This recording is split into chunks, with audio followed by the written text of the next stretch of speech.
समाज के साथ हमारा मतलब कुशवाहों के साथ अच्छा रहा, लेकिन बीच के दौर में जब नीतीश कुमार जी का समय आया तो कहीं ना कहीं कुशवाहा और यादव को लड़ाने का काम किया गया। आदरणीय लालू प्रसाद यादव जी के रीजन में उस समय मतलब 23 कुशवाहाओं को टिकट दिया गया था, जिसमें 17 कुशवाहा जीत कर आए थे, उसमें से 13 कुशवाहा को मंत्री बनाया गया था।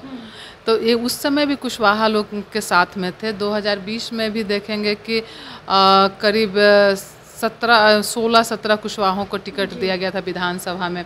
इस बार भी लोकसभा में दिया गया। तेजस्वी प्रसाद यादव जी ने फिर से क्या, पिछले बार भी दिया था, उपेंद्र कुशवाहा जी को 5 टिकट दिया था, लेकिन उपेंद्र कुशवाहा जी ने किसी को टिकट दिया नहीं। कुशवाहा समाज भी ने भरोसा किया और एक तरफ देखेंगे दूसरा जो है बीजेपी वाले ने कुशवाहा समाज को एक भी टिकट नहीं दिया।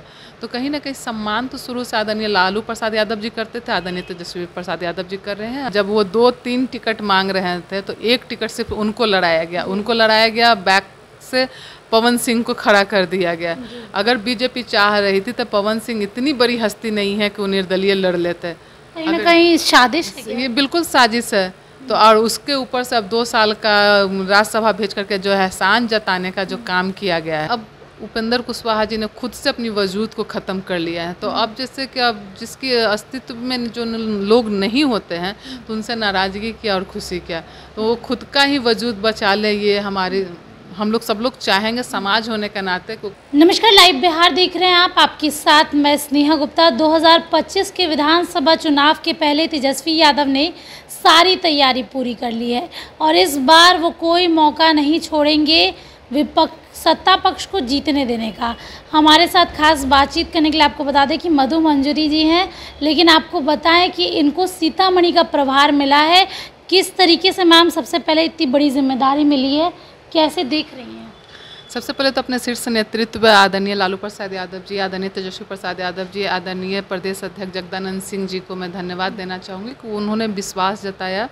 इससे पहले भी मुझे बांका का लोकसभा प्रभारी बनाया गया था और इस बार सीतामढ़ी की जिम्मेवारी सौंपी गई है, तो सबको धन्यवाद देना चाहेंगे। और सीतामढ़ी में हम लोग का काम रहेगा कि पूरे मतलब जो हमारे नेता का जो जनसंपर्क यात्रा जो आने वाला है, सबसे जनसंवाद करेंगे, उसको लेकर के वहाँ के जो बूथ लेवल के कार्यकर्ता, पंचायत के लोग हो गए, प्रखंड अध्यक्ष हो गए, जिला के लोग हो गए, जो पार्टी में हैं या तो पार्टी के सपोर्टर हैं, पार्टी से में अपना विश्वास रखते हैं या पुराने साथीगण हैं, उन सब से मिल करके और जो मतलब डायरेक्ट नेता से संवाद करना चाहते हैं, उनके लिए हम लोग मतलब मिल करके उनका सूची बनाएंगे। सूची बना करके सूचीबद्ध नेता से सब लोग मिलेंगे, आकर के अपनी बात को रखेंगे।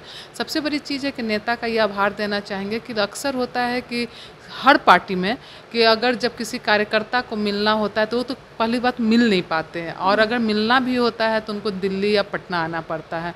लेकिन अब हमारे नेता लोग को पटना नहीं बुलाएंगे, वो खुद उनके पास जाएंगे और जाकर उनकी बातों को सुनेंगे, उनकी समस्याओं को जानेंगे और उनका मार्गदर्शन भी लेंगे कि हाँ उनका सुझाव जो होगा कि जिला के लिए। तो उस तरह की बात मतलब पहली बार एक पहल किया गया और लोगों में बहुत उत्सुकता है और बहुत जोश है और बहुत कार्यकर्ता लोग बहुत खुश हैं कि नेता से वो अब बात कर पाएंगे 1 to 1। कुशवाहा पॉलिटिक्स बहुत ज़्यादा अब तेज़ हो चुकी है। लोकसभा में तेजस्वी यादव का कुशवाहा कार्ड भी बहुत कारगर साबित हुआ और बीते दिनों जिस तरीके से कुशवाहा समाज के लोगों को उन्होंने अपनी पार्टी में भी शामिल किया, निर्दलीय जो चुनाव लड़े थे उनको भी पार्टी में जगह मिली। क्या लग रहा है विधानसभा चुनाव में भी ये कारगर रहेगा? नहीं, देखिए ऐसा नहीं है कि पहली बार है। आदरणीय लालू प्रसाद यादव जी के रीजन में उस समय मतलब 23 कुशवाहाओं को टिकट दिया गया था, जिसमें 17 कुशवाहा जीत कर आए थे, उसमें से 13 कुशवाहा को मंत्री बनाया गया था। तो ये उस समय भी कुशवाहा लोग के साथ में थे। 2020 में भी देखेंगे कि करीब 16-17 कुशवाहों को टिकट दिया गया था विधानसभा में। इस बार भी लोकसभा में दिया गया था। ऐसा नहीं कि पहली बार है। अब कुशवाहा समाज जो है आदरणीय जगदेव बाबू को मानता है, अपना आदर्श मानता है। जगदेव बाबूजी की हत्या जो है सन 1974 में हो गई थी 5 सितंबर को, और आदरणीय लालू प्रसाद यादव जी की सरकार आई, वो सरकार में आए 90 में, और 90 में जैसे हुआ 90 से पहले मतलब 20 साल तक लगातार बहुत सारे सरकारें आई गई, सब चीज़ हुआ, लेकिन आदरणीय जगदेव बाबूजी को एक जो हत्या करके उनको उग्रवादी घोषित कर दिया गया था। आदरणीय लालू प्रसाद यादव जी ने सबसे पहले कैबिनेट में साइन किया और उनको शहीद का दर्जा दिया।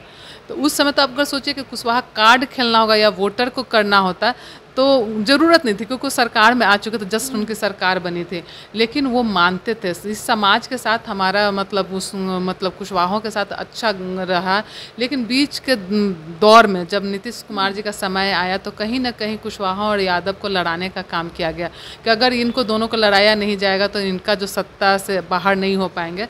तो कहते हैं ना कि अंग्रेज भी हिंदू और मुस्लिम को लड़ाई लगवा कर फूट डालो शासन करो वाला था, तो वही उस यादव और कुशवाहा की लड़ाई लड़ाई गई। लेकिन अब फिर से तेजस्वी प्रसाद यादव जी ने फिर से क्या, पिछले बार भी दिया था उपेंद्र कुशवाहा जी को 5 टिकट दिया था, लेकिन उपेंद्र कुशवाहा जी ने किसी को टिकट दिया नहीं। तो इस बार भी आदरणीय तेजस्वी प्रसाद यादव जी ने कुशवाहा समाज और कुशवाहा समाज भी ने भरोसा किया, और एक तरफ देखेंगे दूसरा जो है बीजेपी वाले ने कुशवाहा समाज को एक भी टिकट नहीं दिया। तो कहीं ना कहीं सम्मान तो शुरू से आदरणीय लालू प्रसाद यादव जी करते थे, आदरणीय तेजस्वी प्रसाद यादव जी कर रहे हैं, तो अब लोगों को भरोसा भी हुआ। और कुशवाहा समाज ही नहीं, हर समाज के लोग लालू जी को भी मानते थे और हर समाज के लोग तेजस्वी जी को भी मानते, खास करके युवा प्रदेश हमारा माना जाता है बिहार, और बिहार के युवाओं का एक उम्मीद तेजस्वी प्रसाद यादव जी में दिखता है कि उम्मीद है। आपने उपेंद्र कुशवाहा की बात की, तो उपेंद्र कुशवाहा कह रहे हैं ऐसा, और खबरों भी चल रही हैं कि वो कह रहे हैं जो लोकसभा में हुआ वो विधानसभा में नहीं होगा। इस बार ऐसा कहा जा रहा है कि वो 25 से 30 सीटों की डिमांड कर रहे हैं। अगर ऐसा होता है तो एनडीए के घटक दलों में तो ये होड़ लग जाएगी कि किसको टिकट मिले, किसको टिकट मिले। ऐसा हो सकता है क्या? एक टिकट जब वो 2-3 टिकट मांग रहे थे तो एक टिकट सिर्फ उनको लड़ाया गया, बैक से पवन सिंह को खड़ा कर दिया गया। अगर बीजेपी चाह रही थी तो पवन सिंह इतनी बड़ी हस्ती नहीं है कि वो निर्दलीय लड़ लेते। कहीं ना कहीं साजिश है, ये बिल्कुल साजिश है। तो और उसके ऊपर से अब 2 साल का राज्यसभा भेज करके जो है एहसान जताने का जो काम किया गया है, एक तरफ सम्राट चौधरी जी को डिप्टी सीएम बनाया गया और दूसरी तरफ कुशवाहा समाज को एक भी टिकट नहीं दिया गया। एक दूसरे डिप्टी सीएम है भूमिहार समाज से, वो आते हैं 2-2 भूमिहार को टिकट दिया जाता है। तो कहीं ना कहीं कुशवाहा समाज को तो अपमान करने का काम किया ही गया है। डिप्टी सीएम सम्राट चौधरी जी हैं, उनका भी अपमान करने का, तो ये समाज देख रहा है ना, समाज समझ रहा है ना। ऐसा तो नहीं कि समाज पढ़ा लिखा समाज नहीं, ये समाज शिक्षित समाज है, स्वाभिमानी समाज है, और ये समाज देख रहा है कि आप किस तरह से बीजेपी जो है कुशवाहा समाज को टिकट ना दे करके और उनको हटा करके, सम्राट चौधरी को हटा करके किस तरह से अपमान किया गया है। बैद्यनाथ मेहता ने भी आरजेडी ज्वाइन कर लिया, बीते दिनों हमने बात भी की थी उनसे। अब क्या लग रहा है, अब तो आप लोग सारे कुशवाहा नेता को जिस तरीके से आरजेडी में शामिल किया जा रहा है, उपेंद्र कुशवाहा से आप लोग के समाज के लोग काफ़ी नाराज़ थे, क्या उसका असर विधानसभा चुनाव में दिखेगा? नहीं, देखिए उपेंद्र कुशवाहा जी से लोग नाराज थे पहले, लेकिन अब उपेंद्र कुशवाहा जी ने खुद से अपनी वजूद को ख़त्म कर लिया है। तो अब जैसे कि अब जिसके अस्तित्व में जो लोग नहीं होते हैं तो उनसे नाराज़गी क्या और खुशी क्या, तो वो खुद का ही वजूद बचा ले, ये हम लोग सब लोग चाहेंगे समाज होने के नाते को खुद का वजूद, अपना सम्मान बचा ले, यही बहुत बड़ी बात है। तो देखिए सीधे तौर पे इस बार कुशवाहा समाज जो है वो आरजेडी के साथ है। सीधे तौर पे कहीं ना कहीं तेजस्वी यादव का कुशवाहा कार्ड लोकसभा में तो कारगर रहा था, लेकिन देखना होगा कि विधानसभा चुनाव में कारगर होता है या नहीं। उपेंद्र कुशवाहा जहां ये बातें सामने आ रही कि उन्होंने 25 से 30 सीटों की डिमांड की, अब देखना होगा एनडीए में किस तरीके से सीटों का बंटवारा होता है और ये रेस में कौन आगे जाता है। बने रहिए हमारे साथ, तब तक के लिए बहुत बहुत शुक्रिया।